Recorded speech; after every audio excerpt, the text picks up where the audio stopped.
everybody. Welcome back to another episode of the Silver Lyming. I'm your host, Anne Desjardins, and I'm just so excited to be here with you, whole, healthy, and in one piece after my experience with Lyme and tick-borne illness. And as I was talking to a nurse practitioner earlier today, we could really change this to vector-borne illness because, again, it's not just ticks that transmit these sicknesses. There's a lot of different biting insects and things that can spread these diseases, unfortunately. But ultimately, really, my goal here is to help you to have more hope on your journey to really understand more specifically about the dangers of vector-borne illness, really how to keep yourself safer from it. Because again, estimates from the CDC are about 400 to 600,000 people a year are infected with this. And we could say, and my guest was just asking me, she was like, well, don't you know, like you already have it? And I was like, yes, but you can get it again. And there are many strains of it, and it's not just one kind that you can get, unfortunately. And I guess that will be my educational tip for you tonight, is just know that globally there's at least 300 types of Lyme that have been identified. In the United States, there's at least 100. And then there's a whole other subset of co-infections that you can contract, like Babesia, Bartonella. I just have a friend now got diagnosed with alpha-gal syndrome, which makes you have an allergic reaction to animal proteins. So she's really not able to eat meat or dairy anymore. But there's just a whole litany of them. And if you're suspecting this potentially is what is going on with you, make sure that your doctor is well aware that there are other infections that they need to look for when they're screening you. The standard two-tier Lyme testing is a very poor diagnostic tool. It has a 50% accuracy rate, and we shouldn't be using that in the first place. But unfortunately, that's generally where we go to in the first place. But again, that's just looking for Lyme. It's not looking for any of these other problems that I've mentioned. So you need to get a full panel testing if you are suspecting that you've contracted this. So my guest tonight is a really cool guest, in my opinion. Like, there's a lot of parallels to what she has to offer with the healing space and with my own personal story with tick-borne illness. And I feel like I've talked about this on my own episode, but I think really ultimately what led me to getting so sick was that my soul was sick. My soul was really unhappy, and I was in a very unhealthy relationship. And I think that just really opened me up to being much more susceptible to illness coming into my life at all. And I was in a space where I was too proud to admit what had happened to me or what was happening to me in my life at that time.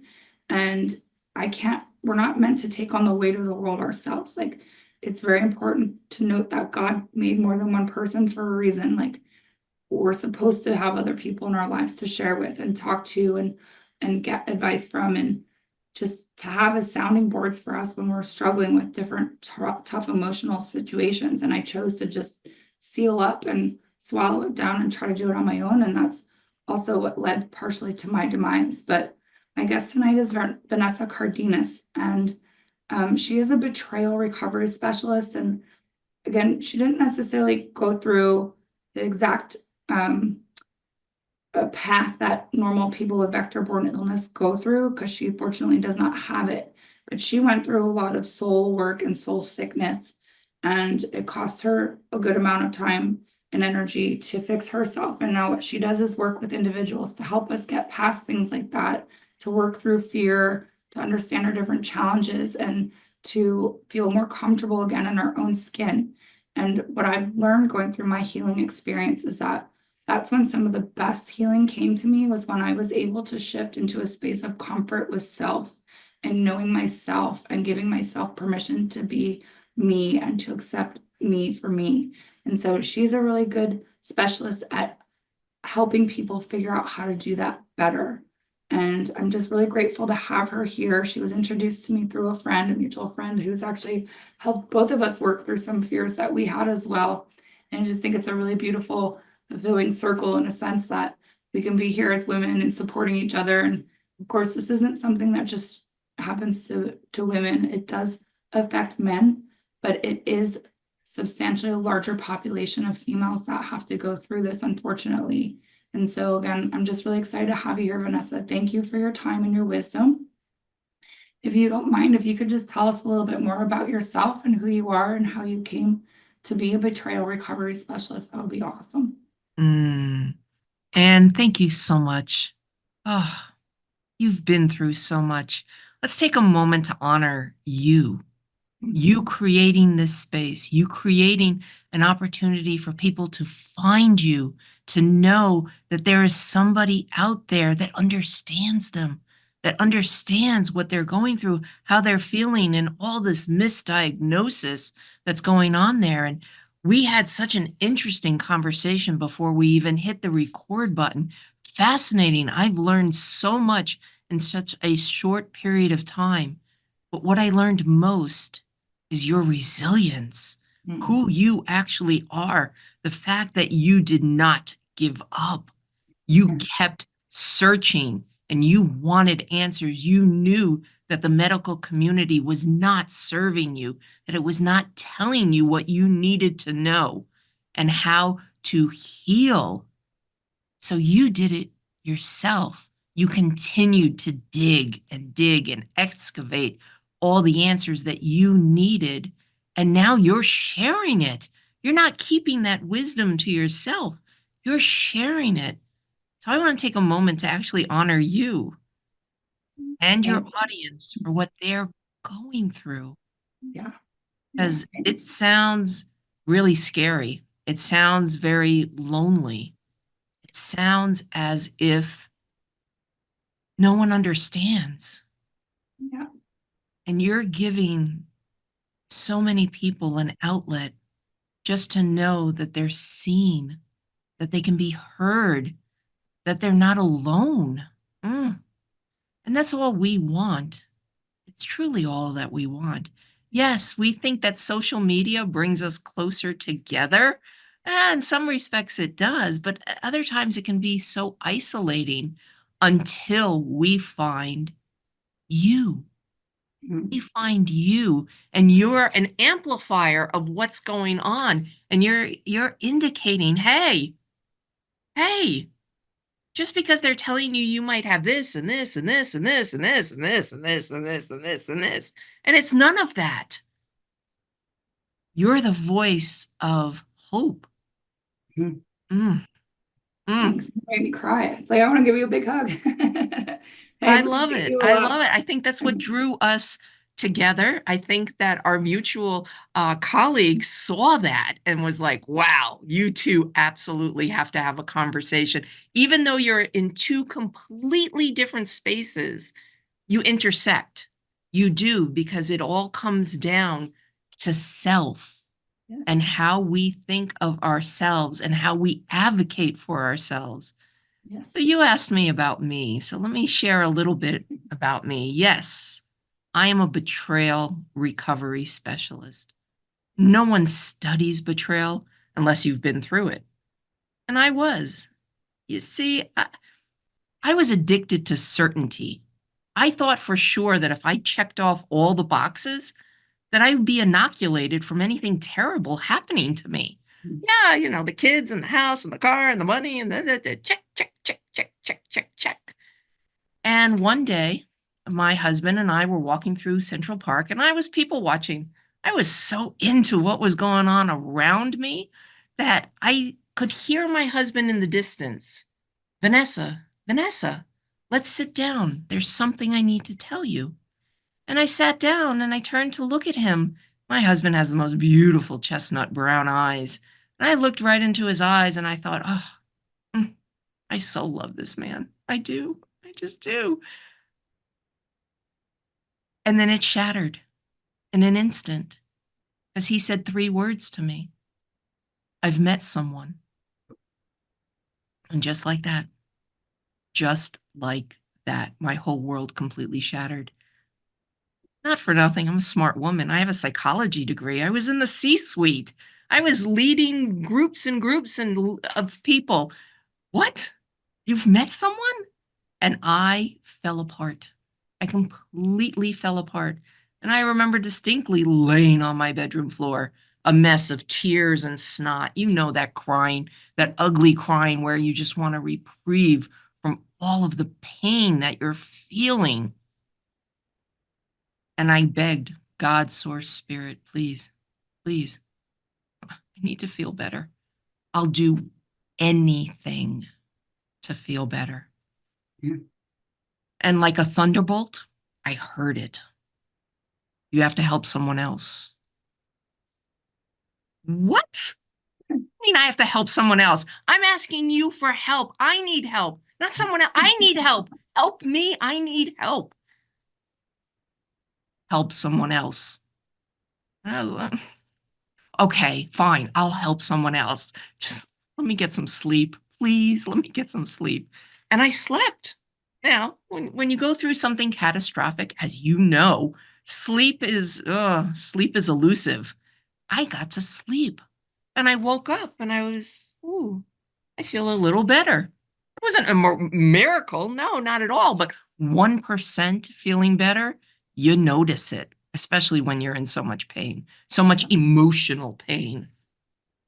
And the next day, another degree, I felt better. The third day, I got it. I got the shove. You promised. You have to help someone else. And the reason for that is that when we learn with the intention of sharing it with someone else, we learn it differently. Think of it this way, and I'm going to date myself. You know, before we could pause live TV just went live. You couldn't pause it. And let's say you had to get up and go, you know, one of the people watching the football game or whatever it is got up to go to the bathroom. What's the first thing they say when they come back? What I miss. And you know that they're going to ask that. So you watch it differently so that you can tell them what they've missed. Whereas if nobody leaves, you watch it somewhat passively. And you know that you're watching a television program passively because you get up to go to the kitchen and you're futzing with whatever you're futzing with. And as you make your way back to the television, you think to yourself, what are we watching? Like you completely forget what you're watching because you're watching it passively. And that's what my recovery was prior to this thunderbolt. I was learning how to get through betrayal passively. I was just reading books and, you know, going to courses and just kind of thing. But once I needed to pay attention to help someone else, ooh, that took on a whole different dynamic. And I fell into it hard and deep. I did. I absolutely loved it. Why? Because I was helping someone else. I could feel their sense of relief of, oh my God, you've been through this too? Because betrayal is not something that people advertise and go, hey, by the way, I just got cheated on. It doesn't happen that way. People keep it very close to the chest, unless they take a Louisville slugger to both headlights, as beautiful Carrie Underwood said. But for the most part, betrayal is underground. It truly, truly is. People don't want to admit to it. They're embarrassed by it.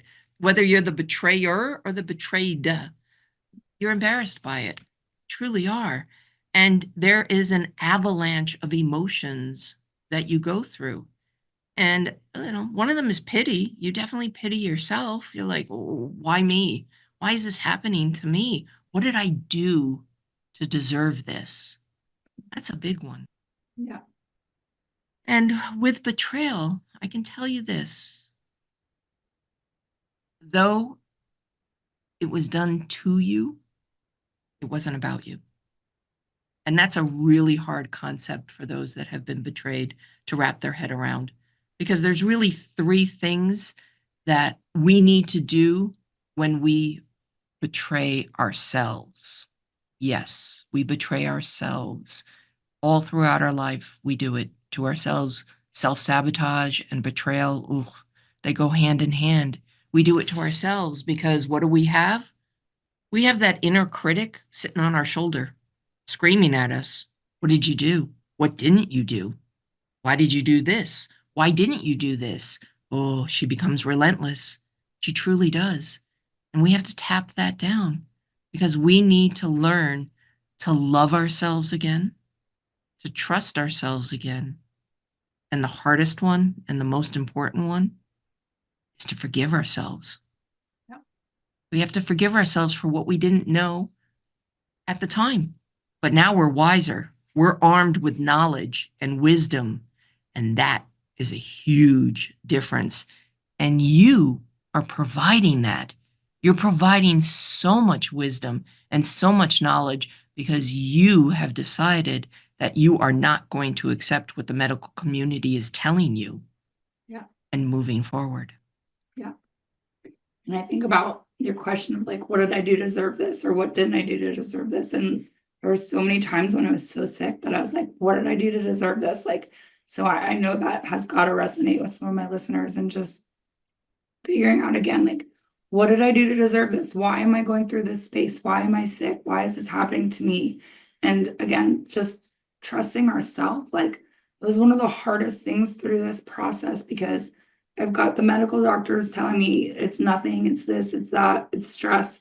Meanwhile, I'm like, dude, no, something is seriously wrong with me. But then you start to doubt yourself. Like, I went through a period of like, I'm crazy. God made me broken. There's something legitimately wrong with me that they can't figure out. But like, I felt like I was crazy because I was trying to believe myself, but like they just kept telling me that I was wrong and that there was nothing wrong with me. And so that's a big head game for a lot of people in this space, unfortunately, because many people get misdiagnosed or told there's nothing wrong with them, or it's stress, especially women.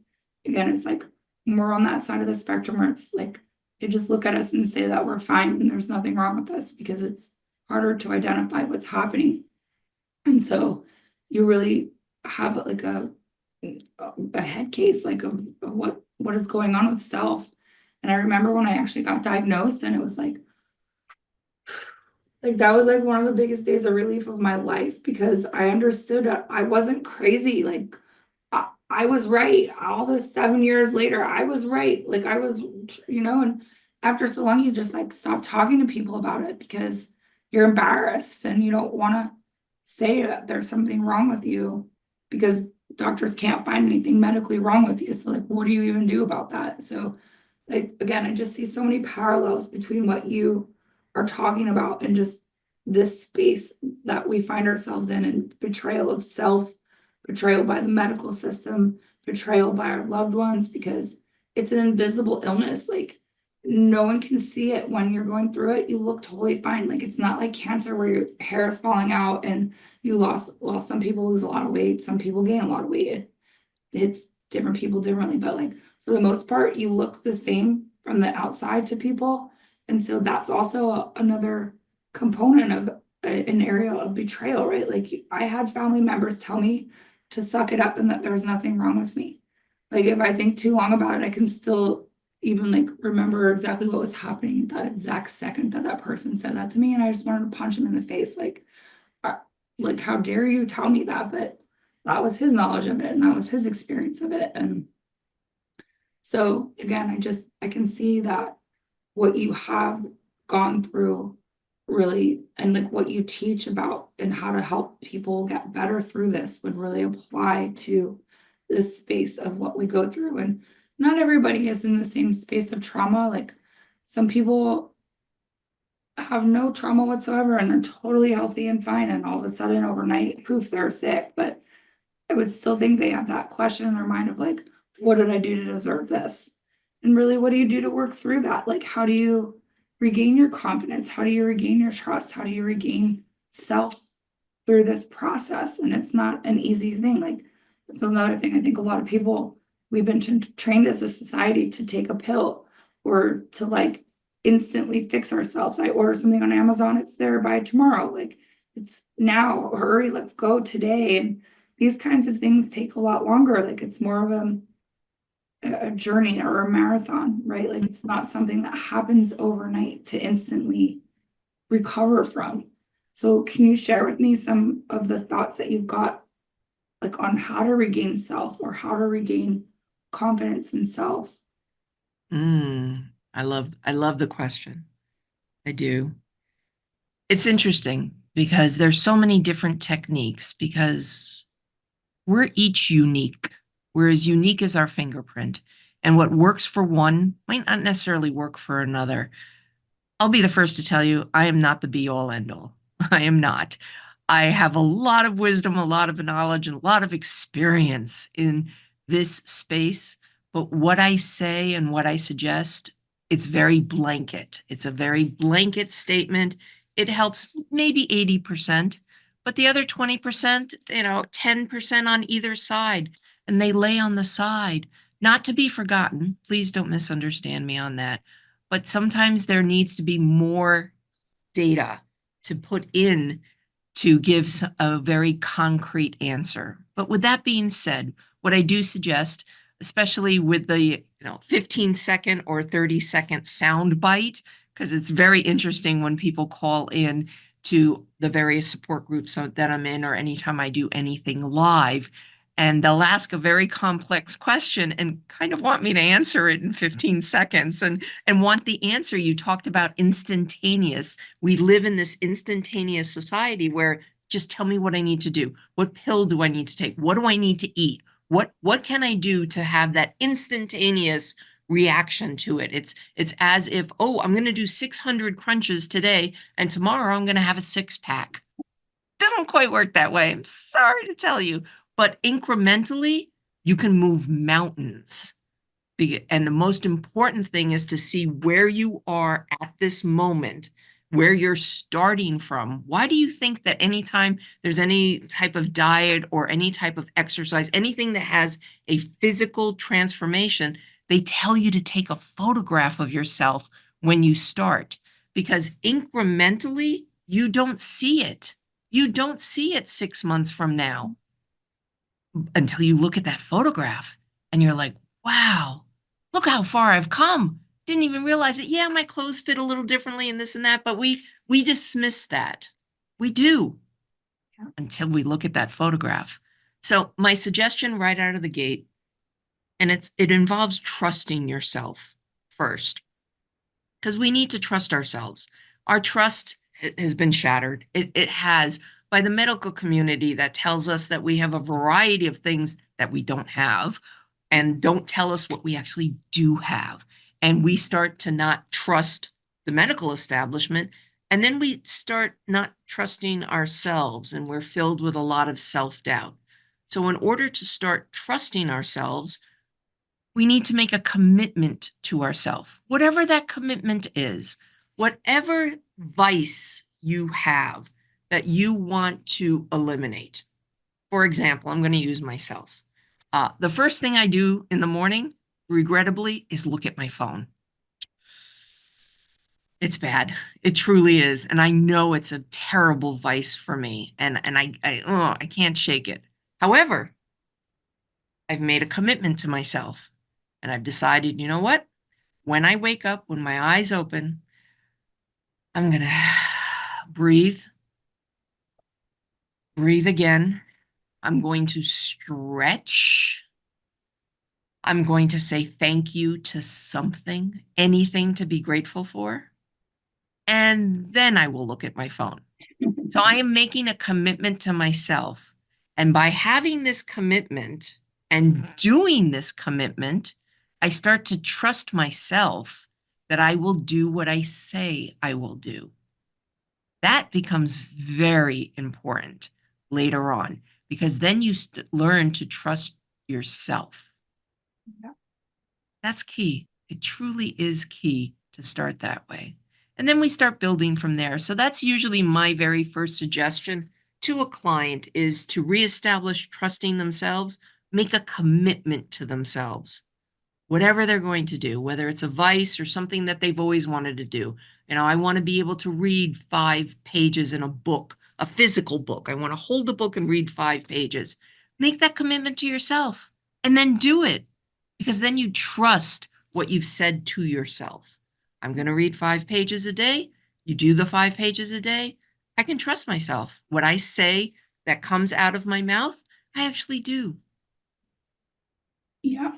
And that's a big one, I think, too. And again, just going through the healing journey, like, there's a lot of things that you have to do that you don't really want to do or enjoy doing, but like, it's going to be important for you to get better to do it. And so I think that's a really good sound advice there. It's just like, if you're starting to heal, pick something that you've been like dreading or putting off, and just like promise yourself that you're going to do it, and no matter what, and just keep doing it over and over again. And like, I've also heard somewhere to watch the sunrise every day, because that's like another really good way to like gain trust in things, because it always comes, right? Like it's always there.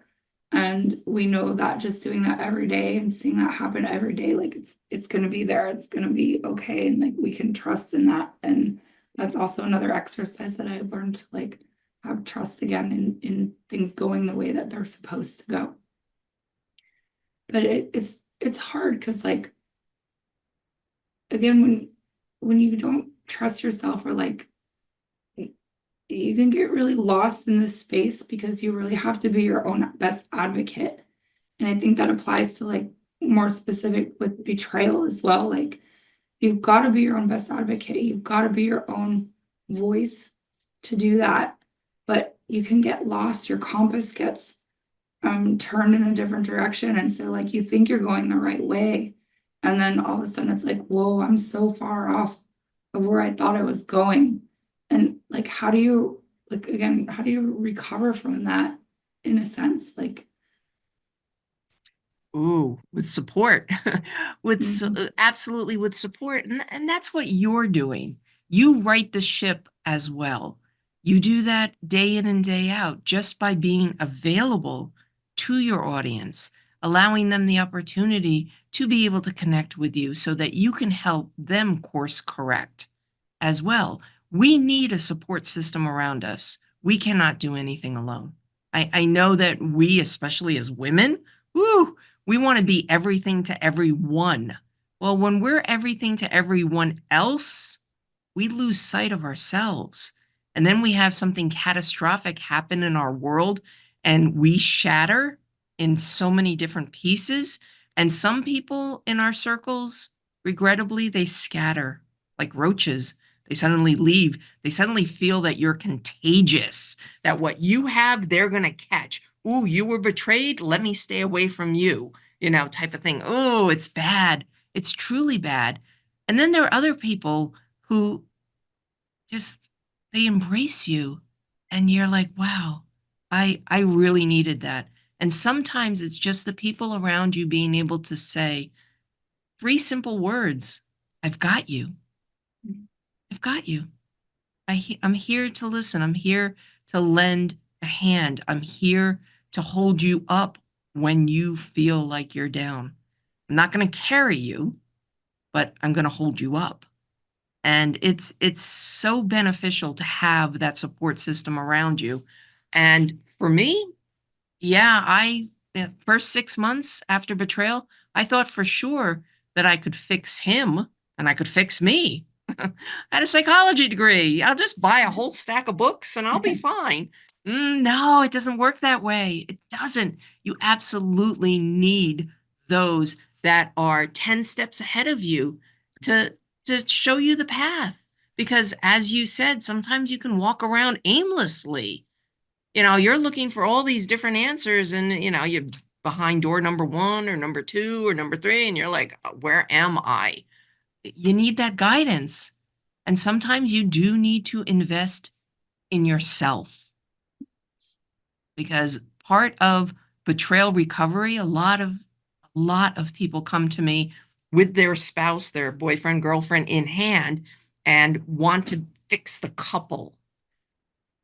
Doesn't work that way. It doesn't. Each party has to work on themselves first.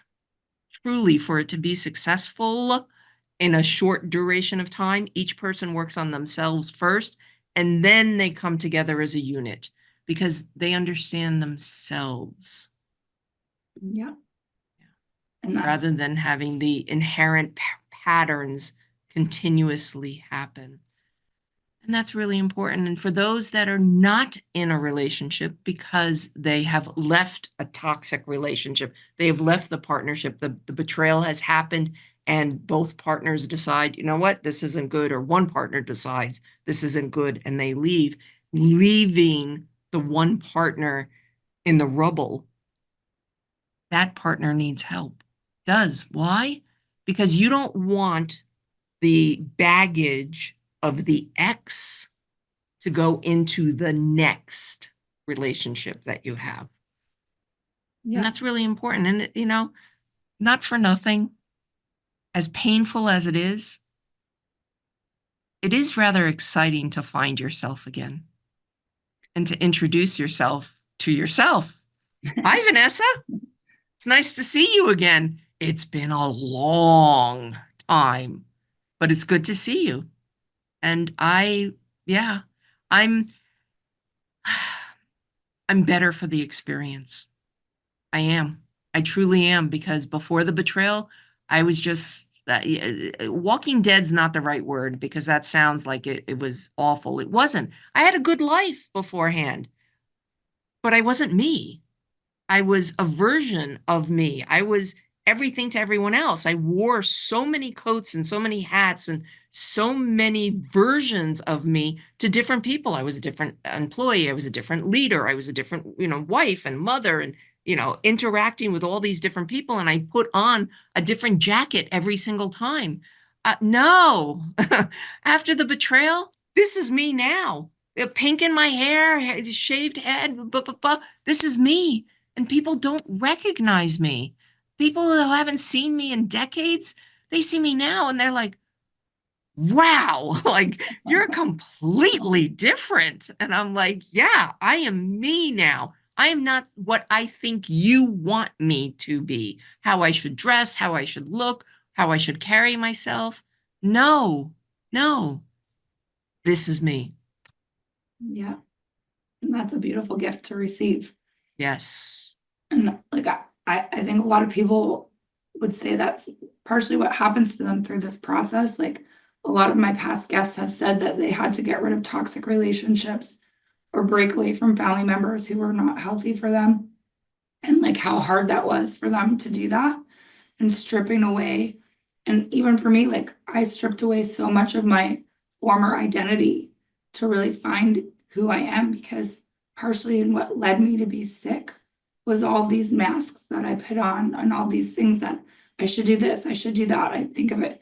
And I still struggle with that sometimes of like, man, I've done all this stuff that I think I'm supposed to do.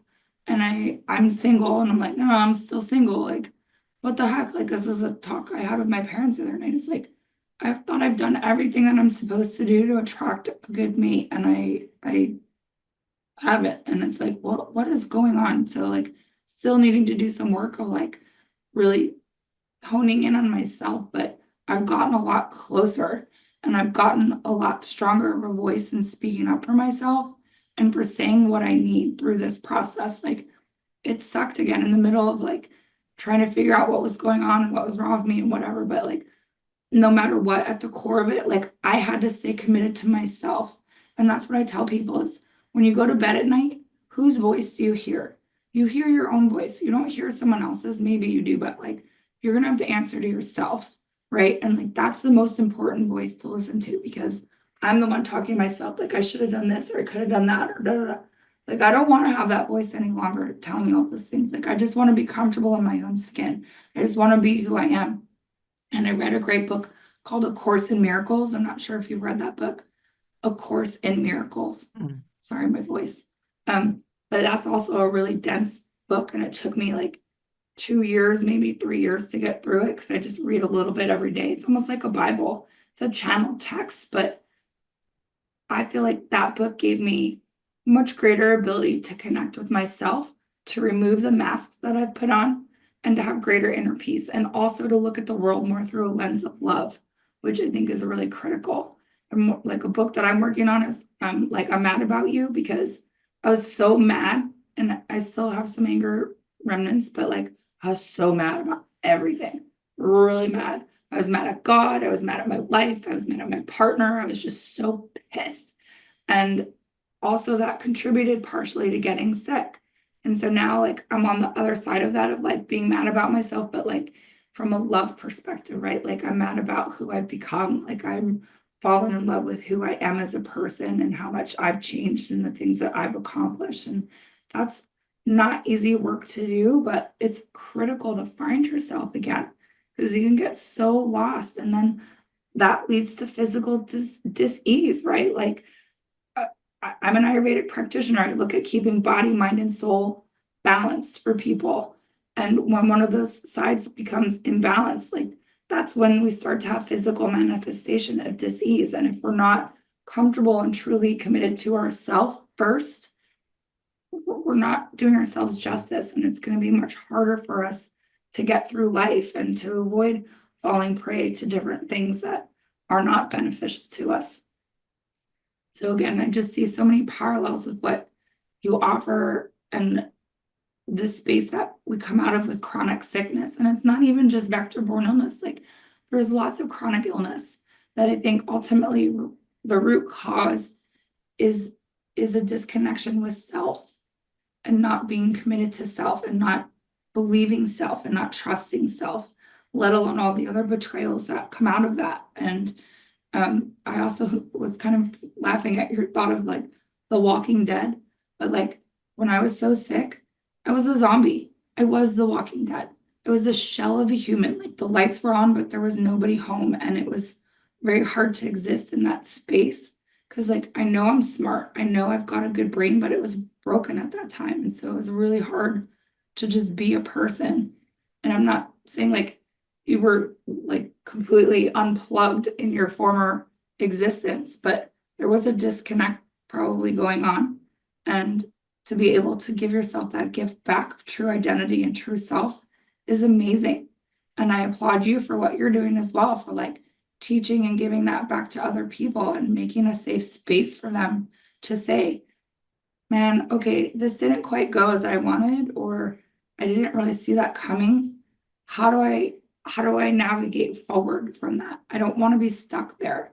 I want to keep moving forward.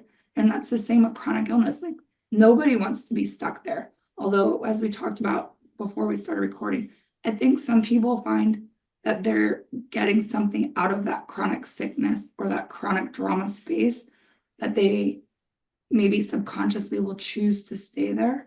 But the majority of people don't want to stay there. They want to move forward. They want to shed that and like keep going and reach for new heights and figure out different ways to do it.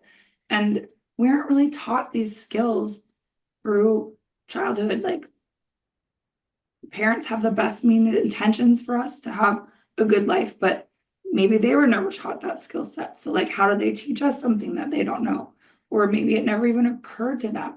The difference between generations also is something that I think comes into play here of like really like maybe more so my mom's generation was like you be a good wife and you do what they tell you and you know you kind of like fall into that space, but that's really not being true to self. And that's what you must do is be true to yourself.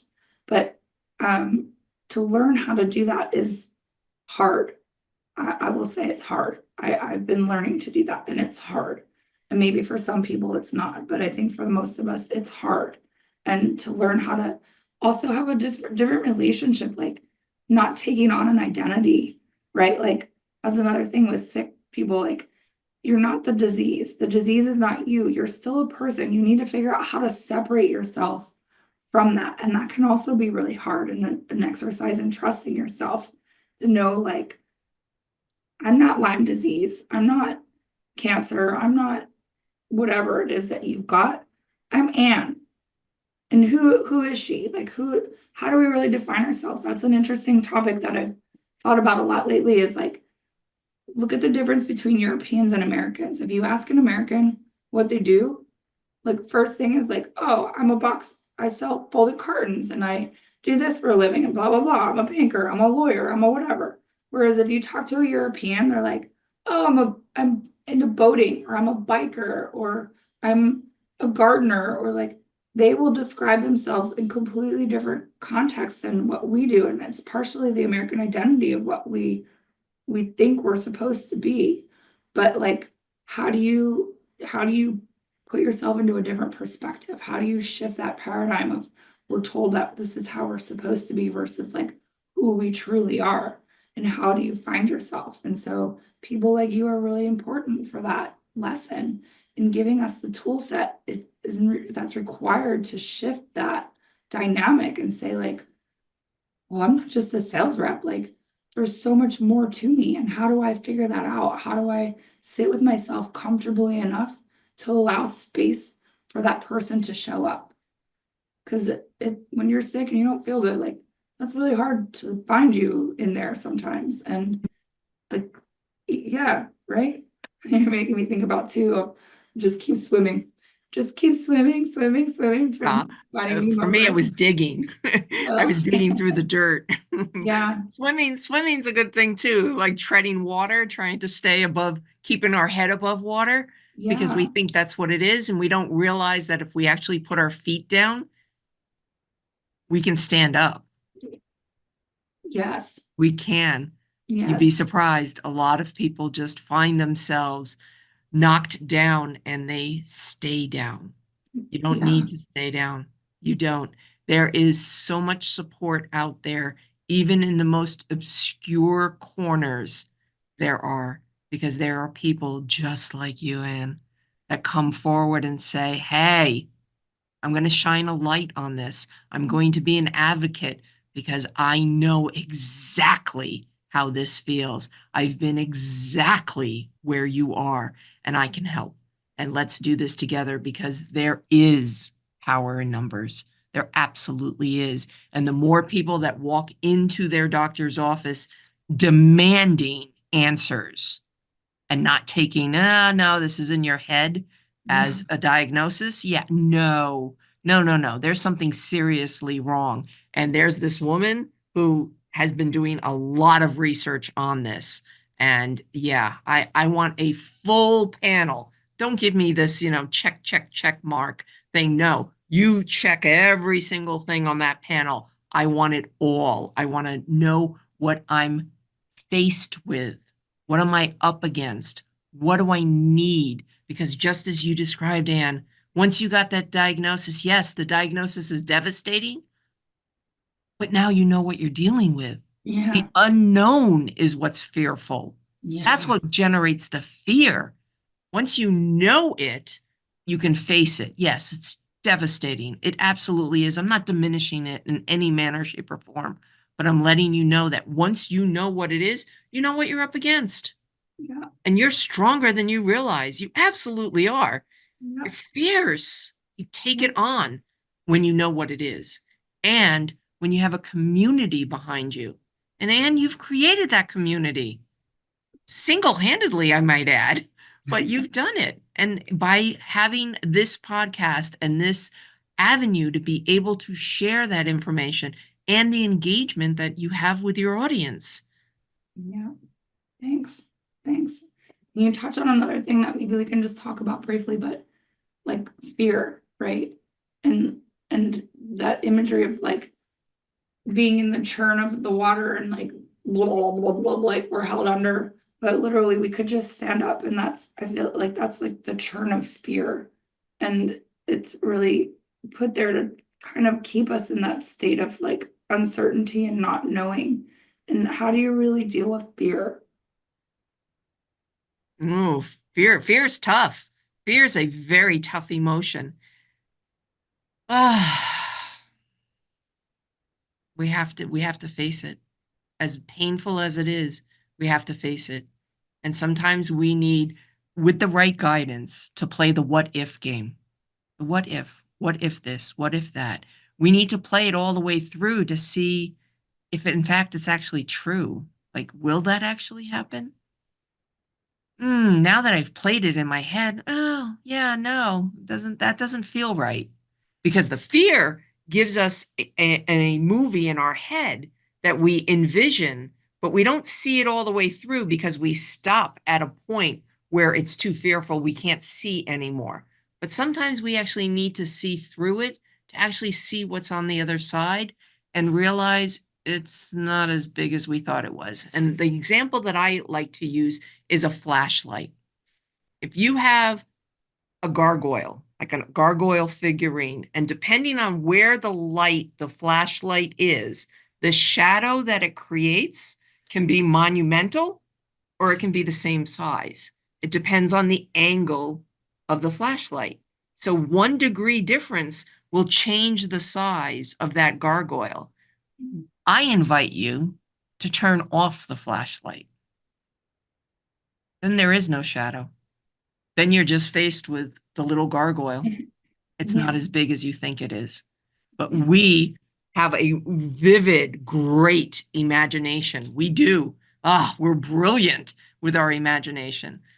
But sometimes our imagination can get the best of us, and we can see shadows bigger than what the item actually is, what the Yeah. problem actually is. Yeah. So we have to put it into perspective. Yeah. And that's a very valid point. And I think one that will apply to a lot of the listeners is like it stinks in a sense to get the diagnosis, but it was very liberating, actually, incredibly liberating.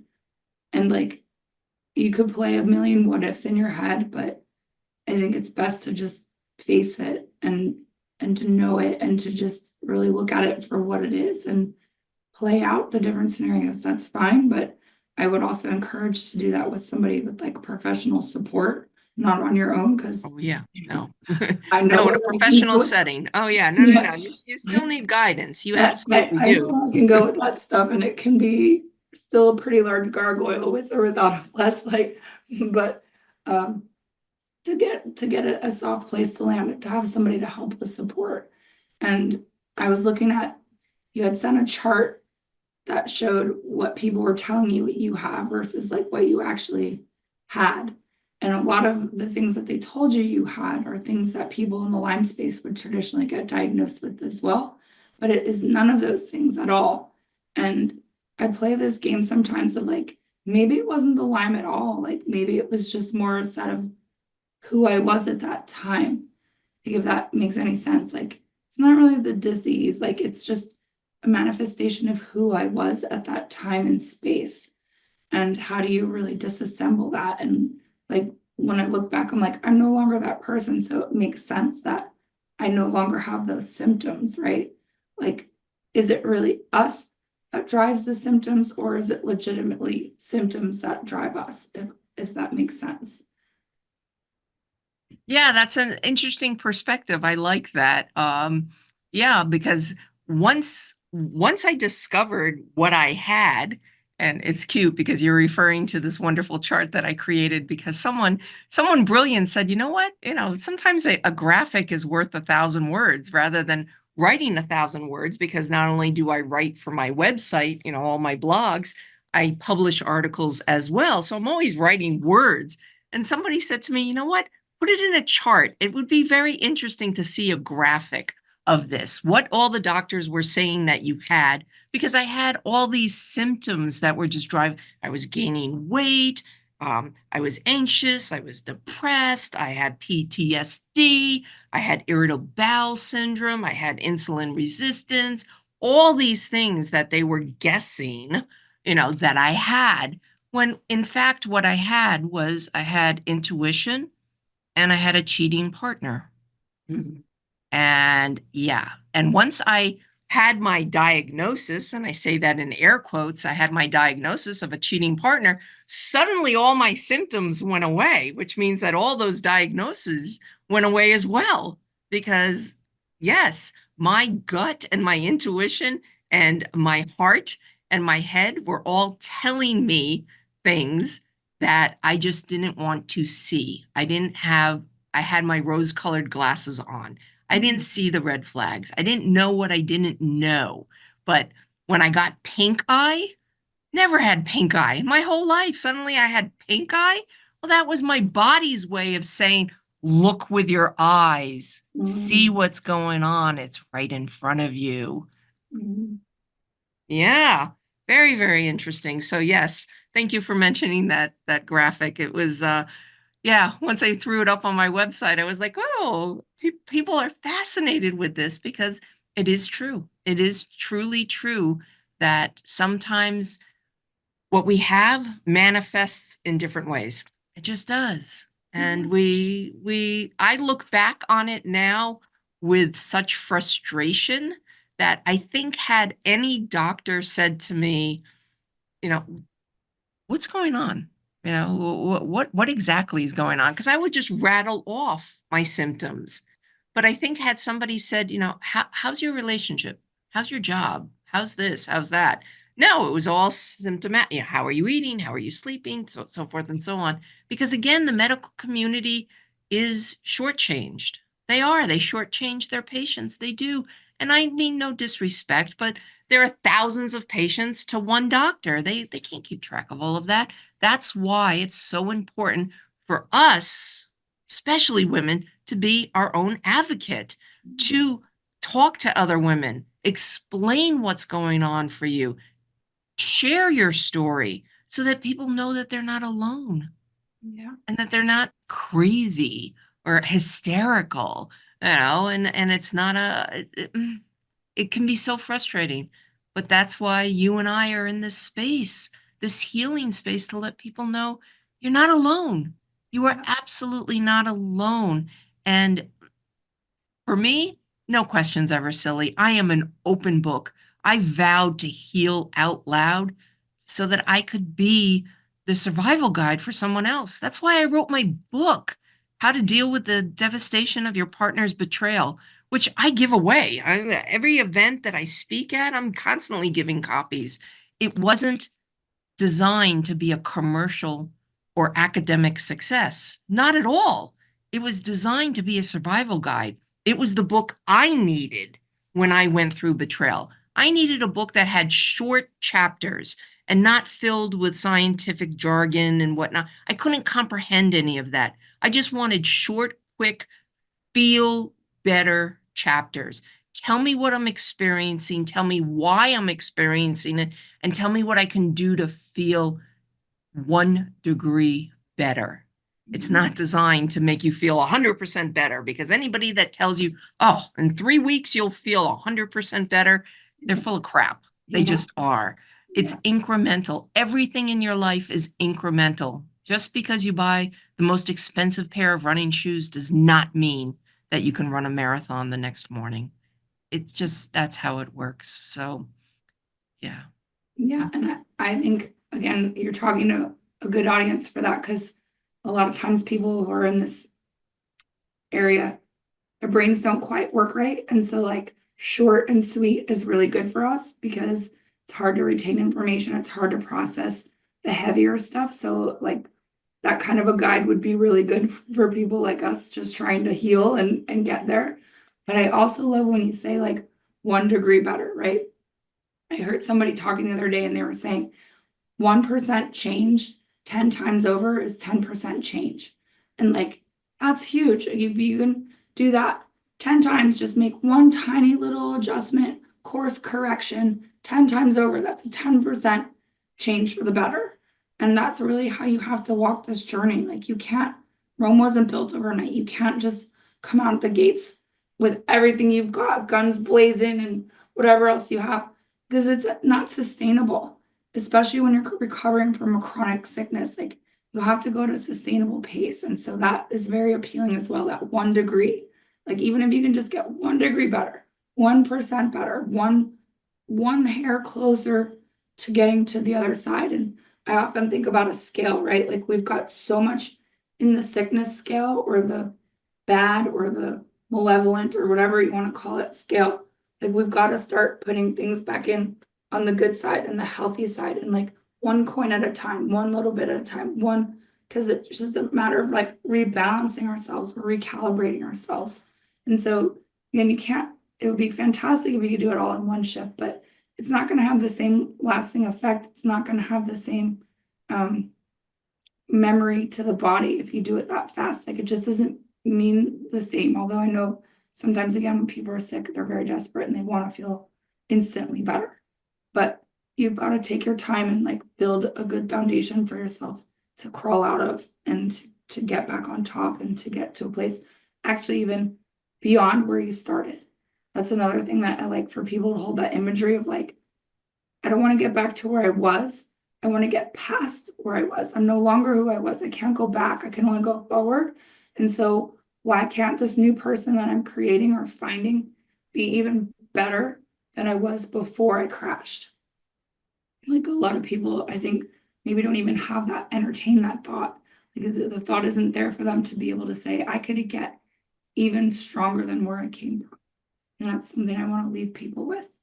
And just as a final question for you, well, I'm glad that you mentioned your book title too. And again, if people are interested in contacting you, I know that they can go to your website. You've got it listed here in your name banner, which I'm grateful for because there are quite a few Vanessa Cardenas actually online. There was one that was doing some kind of political stuff, and I was like, this isn't the right one, I don't think. I'm like, no. So they can look for you as the betrayal recovery specialist, or again, find your book dealing with the devastation of your partner's betrayal. And then I know you have another call to your name, understanding ear. Mm-hmm. I think that's how you were introduced to me as, and I was like, huh, okay, because I'm coming out of the health space, so I'm like, okay, maybe she's talking about like your ear and how it helps you to be healthier, like there's connection to the mind through the ear, but I get it a lot better now, like understanding where you're coming from, the space that you're coming out of. But why did you pick that? Great question. Yes, my URL is both my name, Vanessa-Cardenas, or better known as understandingear.com. And it comes from my favorite quote. And when I was 18 years old, I did something sacrilegious. I tore a page out of a book because it had this beautiful quote on it, and I absolutely loved it. And I adopted it to me. The most important things to say are the hardest things to say. They're locked within, not for the want of a teller, but for the want of an understanding ear. Mhm. So it became understandingear.com. I thought for sure I'd have to wrestle it away from someone. I didn't. But what I didn't realize is that most people confuse me with an audiologist. So, but in any event, it's Understanding Ear. That's how I'm known on Facebook as well, Understanding Ear, Vanessa Cardenas, because you are right. There are a lot of Vanessa Cardenases. So that's how you can find me. I'm on the socials as well. And I just love the opportunity to share my journey because if it helps one person know that they are not alone on their journey, it just feels so good. And that thunderbolt that happened almost a decade ago, I'm grateful because it was absolutely right. Help someone else. Yeah, yeah, and that's beautiful. And that's again going after the energy of this show. It's like not everything about it is bad, right? Like you went through a lot of heartache and turmoil and trauma, but look at you now and look at the person that you've turned into. And without that catalyst happening, you wouldn't have gotten to this part now. And like sometimes we really need that contrast to show us the way that we really need to go. And I do believe God picks us for a reason. Like, again, I was so mad at God for the longest time, but like I'm really grateful for it now because I've evolved. I've turned into a better human for my experience. And I feel like that's exactly how you're feeling. It's like, yeah, it sucked, but it's exactly what I needed. And it's exactly where I needed to be to get to where I needed to go. And without that happening to you again, it wouldn't have connected all the dots. It wouldn't have kicked off the domino effect of where you've gotten to now. And it's just really beautiful to see you. You're radiant. You've got such good, strong life force and energy coming out of you. And it's a joy to talk to you. And it's like, look, people, you can heal. You can heal. You can overcome everything that this world throws at you. We don't have bad or good defined when things happen to us. It's our own definition of what we put to these events that makes it good or bad. And we can choose to let it keep us down in a state of fear and unhealthiness or just darkness, or we can choose to let it be a catalyst for us to go into a path of growth and light and love and to radiate that and to choose the light over the dark. And that's exactly what you've done. And it's really beautiful to talk to you and to know that there are people like you on this planet because we can do it. If you can do it, I can do it. If I can do it, anybody can do it. Like that's really the object here is like reminding each other what we're made of and who we are and how we need to get back to the light to really shine the brightest that we can. And people like you again are a great resource for this. I like to think I am as well. It's like I want people to move back to the light. I don't want people to stay scared and dark and broken. I want them to know that they can heal from everything and overcome anything. And so Thank you for being here. Thank you for your space and your time, and for being, again, a soft place for people to land and another tool for us to put into our kit, right? Like, in making it digestible for people, easily understandable, and relatable. That's a huge gift that you've given to the world. And I really do, I see you for that. And I really appreciate that a lot. I appreciate you, Anne. Thank you so much for the opportunity. This was a wonderful conversation. I agree. I agree. Thank you. I look forward to more, hopefully soon.